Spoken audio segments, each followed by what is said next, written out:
I believe it's Sunday morning. This would be probably the start of the fourth week. We've left Whitehorse, heading, I guess we're southeast, making our trek now down to southern BC.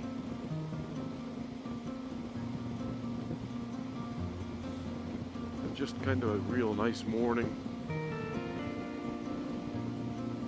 Keeping it right around the 95 to 100, just relaxing.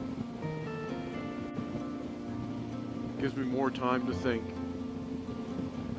It's strange, every now and then these thought patterns will come up about,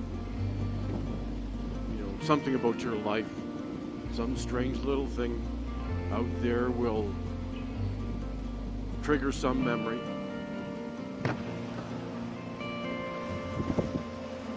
Damn flies in this helmet. Like, it's just, the thing is wore right out. They get in my ears, and just, yeah, well, part of the trip. Last night I had probably one of my better sleeps, but I had, and I'm not going to call them crazy dreams, but I just had, like, they're kind of revelation type dreams, and just kind of carries me off into a deeper thought pattern. I've been accepting a lot of friend requests on this trip, and I've been receiving some, I'm sharing things, Facebook, and then Suzuki adventure riding, motorcycle camping, Nova Scotia dual sport, that kind of thing. And I'm getting really, really nice comments back that are inspiring, and it may lead me to believe that, what I'm doing is enjoyment for someone else too. So I had this dream last night that I was talking to this guy, and he was trying something, and I said, give me your hand. You got to trust me. Because I could fly. Now that was, and it wasn't, flap your wings fly kind of thing. There's that damn fly there. But it was that I would call it more soar. And that's probably more representative of this. Like, your spirit is soaring. So when I say fly or soar, it's metaphorical. Don't think that I'm kind of losing it. I'm running around Canada trying to flap my wings, because it's not that. It's more about your spirit soaring. So this person in my dream, who could have been me, another version, we had some struggle.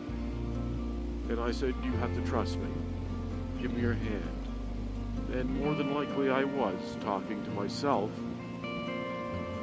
Kind of, that's how it sort of communicates, I guess. And it was just kind of a real beautiful night with stars. And it was as if me guiding this other person who trusted me, who was nervous, but letting them share in that soul. And later that night, I woke up and heard some noise outside, so that was probably 3 in the morning. So I kind of got up in the dark, walked around a bit, didn't see anything. Back, laid down, went to sleep, and then I dreamed again. And this was more about aspects of the military life, but it wasn't like it had been for so many years, with violence and death, which I understand now, me trying to put to rest some aspect of my life that really wasn't helping me, and the only way I knew how to do it was to dream in violence. But last night it was as if something like a truck went not over a cliff, but over an edge, and landed and didn't break up, but it was the finality that it went over. So I thought about that. And a lot of the motorcycling that I've done in the early years, I started this, took my license in 11, and started this in 12. So we're, into our 10th year, I guess. And it was motorcycle club and veteran related. Identity of something else, someone else. And in this journey of discovery, in this trip, I think that came to an end. I took the things off my vest that I was with the veteran paratroopers, and I've left that. That's part of probably, and I put the Crusting of Front Tire Adventures on, and that's a start of something new that's giving me tremendous, tremendous peace and insight. And all this stuff, the social media, the audio, all this stuff to grow as I hear myself. So there's things I'm leaving behind. I will never leave the identity of the veteran, of my short time there as compared to some of my friends. Because what I do truly is to try to honor the service and sacrifice they gave to the country's citizens, their families, how they sacrificed, and their bodies and their minds. So I will always identify and bring that foremost in my travels. But that's where it stopped, because I can't really do the other stuff, to join the clubs and travel and be part of that. It just doesn't work for my spirit. I just can't, it's simple, I just can't do Army. I've got to go out and make my own track. And on this trip, Ted's been out front, and he's got a great organizer, looks the maps over, makes the plans,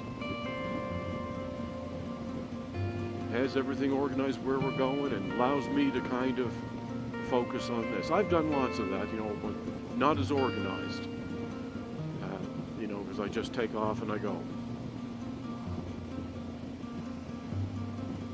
But I guess to be true to my spirit,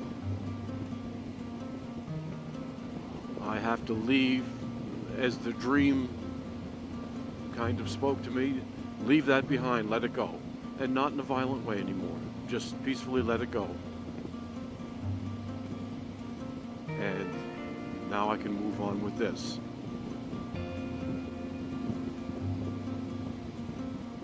So we're heading to southern BC and left Whitehorse, and it feels to me like that part of the journey is over. That trek, that drive to the north, that's over. So this is kind of a new thing. Going down, I've got a message from my sister-in-law this morning, asked me if I had booked a ferry. I just never really thought of that. It's busy, so once we get down here further, I'll have to try to estimate the day that I'm going to be in, what time I want to cross, and that's just part of it, I guess. It's not something I like to deal with,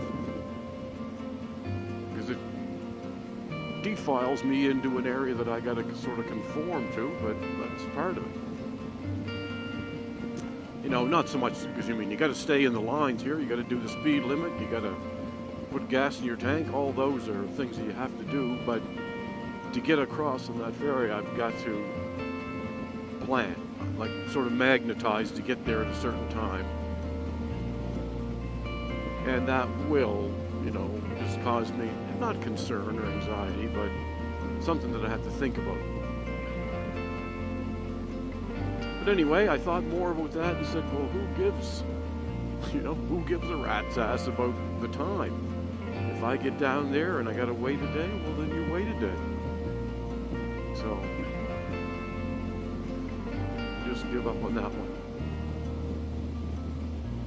But now we're back kind of entering the land of the south a little again, even though it's northern BC, where we'll be able to find a coffee shop every now and then.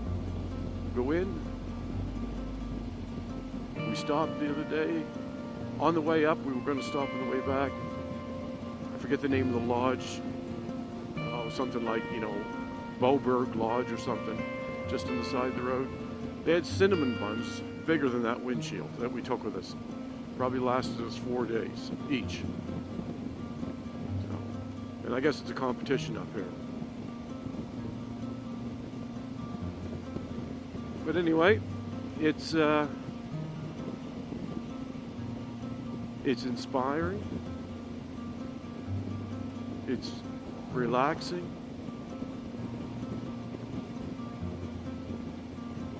It's alerting.